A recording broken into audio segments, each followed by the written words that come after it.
सांसद राहुल गांधी की अगुवाई में कांग्रेस की भारत जोड़ो यात्रा इस समय महाराष्ट्र पहुंची है। महाराष्ट्र के बुल्ढाना में पद यात्रा को 2 दिनों के लिए विराम दिया गया है। इस बीच राहुल गांधी की पद यात्रा एक बार फिर से विवादों में फंसती नजर आ रही है। राहुल गांधी की पद यात्रा में बॉलीवुड अभिनेत्रियों की मौजूदगी पर बीजेपी ने बड़ा गंभीर सवाल खड़ा कर दिया है। महाराष्ट्र में भारत जोड़ो यात्रा के दौरान राहुल गांधी के साथ कई बॉलीवुड स्टार नजर आए। पूजा भट्ट, सुशांत सिंह, अमोल पालेकर, रिया सेन और रश्मि देसाई ने पिछले दिनों राहुल गांधी के साथ पदयात्रा की, लेकिन इस पर बीजेपी हमलावर हो गई है।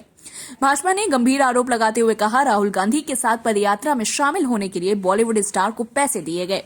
बीजेपी ने एक वायरल फेसबुक पोस्ट को लेकर राहुल गांधी की पदयात्रा पर निशाना साधा। दरअसल फेसबुक पोस्ट में दावा किया जा रहा है कि कांग्रेस ने मध्य प्रदेश में राहुल गांधी के साथ पदयात्रा के लिए बॉलीवुड स्टार को आमंत्रित किया था।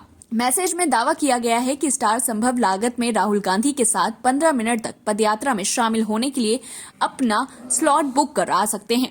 वहीं भाजपा नेता अमित मालवीय ने कहा, ये लोग कौन हैं जो चंद पैसों के लिए राहुल गांधी का साथ देने के लिए तैयार हैं। राहुल गांधी की पद यात्रा पर सवाल उठाने पर बौखलाई कांग्रेस ने बीजेपी पर पलटवार किया। कांग्रेस ने कहा, जिस तरह से भारत जोड़ो यात्रा को बदनाम करने की बीजेपी की ओर से साजिश हो रही है, उससे साफ होता है कि हमारी यात्रा सही रास्ते पर है। कांग्रेस ने कहा, भाजपा के निरंकुश और विभाजनकारी एजेंडे के खिलाफ खड़े होने की जरूरत है। इस खबर में बस इतना ही। ऐसी तमाम बड़ी खबरों से जुड़े रहने के लिए हमारे चैनल को सब्सक्राइब करें। सूरत के महुआ में रैली के दौरान राहुल गांधी के भाषण के दौरान अजीबोगरीब स्थिति पैदा हो गई। गुजरात पहुंच राहुल गांधी महुआ में जनसभा को संबोधित कर रहे थे। वे हिंदी में बोल रहे थे। राहुल के भाषण को आदिवासी बेल्ट के लोगों तक पहुंचाने के लिए कांग्रेस नेता भरत सिंह सोलांकी उसे गुजराती में ट्रांसलेट करके बोल रहे थे। राहुल के भाषण में उस वक्त अजीबोगरीब स्थिति पैदा हो गई जब राहुल गांधी अपनी दादी इंदिरा गांधी से जुड़ा हुआ एक किस्सा सुना रहे थे। राहुल गांधी ने कहा कि जब मैं छोटा बच्चा था तो मेरी दादी ने एक किताब दी थी। उसमें काफी चित्र थे। वह मुझे बहुत पसंद थी। इस कहानी के शुरुआती हिस्से को भरत सिंह सोलांकी ने लोगों को गुजराती में बताया, लेकिन आगे उन्हें असहजता महसूस हुई तो उन्होंने बीच में ट्रांसलेशन बंद कर दिया। राहुल गांधी से उन्होंने कहा कि आप हिंदी में बोलिए, आपकी हिंदी ये सभी समझते हैं। इसके बाद भरत सिंह सोलांकी माइक छोड़कर चल दिए। राहुल गांधी ने पूछा, अच्छा आप नहीं करना चाहते हैं? इसके बाद राहुल गांधी ने कहानी के आगे का हिस्सा हिंदी में सुनाया। मैं आपको एक कहानी बताना चाहता हूँ। आपने एक सरस बात याद कराई ने आपने केवा मांगू छू। मैं छोटा सा लड़का था, 6-7 साल का। दादी ने मुझे, इंदिरा जी ने मुझे एक किताब दी। હું નાનકડો હતો 6-7 વર્ષનો। મારા દાદી ઇન્દિરામાં એમણે મને એક ચોપડી આપી એમ।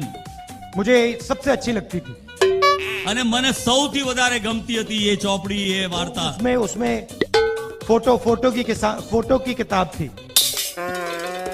हिंदी में आप हिंदी में बोलेंगे चलेगा? चलेगा? आपकी हिंदी समझते हो? ठीक है, तो नहीं करना चाहते? ठीक। गजब बेइज्जती है। म्यूजिक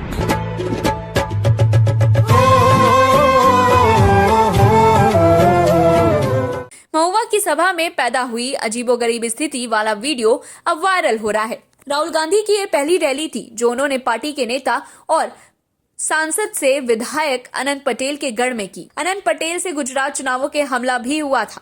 इसके बाद वे सुर्खियों में आए थे। भरत सिंह सोलांकी गुजरात कांग्रेस के वरिष्ठ नेता हैं।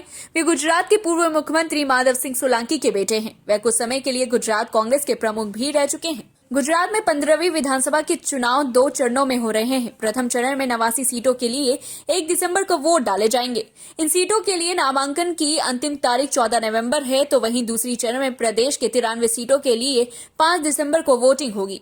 मतों की गिनती हिमाचल प्रदेश के साथ 8 दिसंबर को होगी। वहीं पहले चरण में गुजरात के सौराष्ट्र, काठियावाड़ और दक्षिण गुजरात में वोट डाले जाएंगे। उत्तर गुजरात और मध्य गुजरात में वोट दूसरे चरण में डाले जाएंगे। इस खबर में बस इतना ही। ऐसी तमाम बड़ी खबरों से जुड़े रहने के लिए हमारे चैनल को सब्सक्राइब करें। गड़गड़ाटથી એમનું સ્વાગત કરીએ આપણે।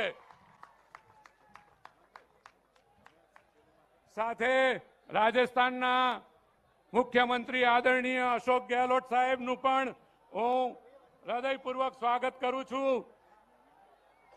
અને હવે આપણે આગળનો કાર્યક્રમ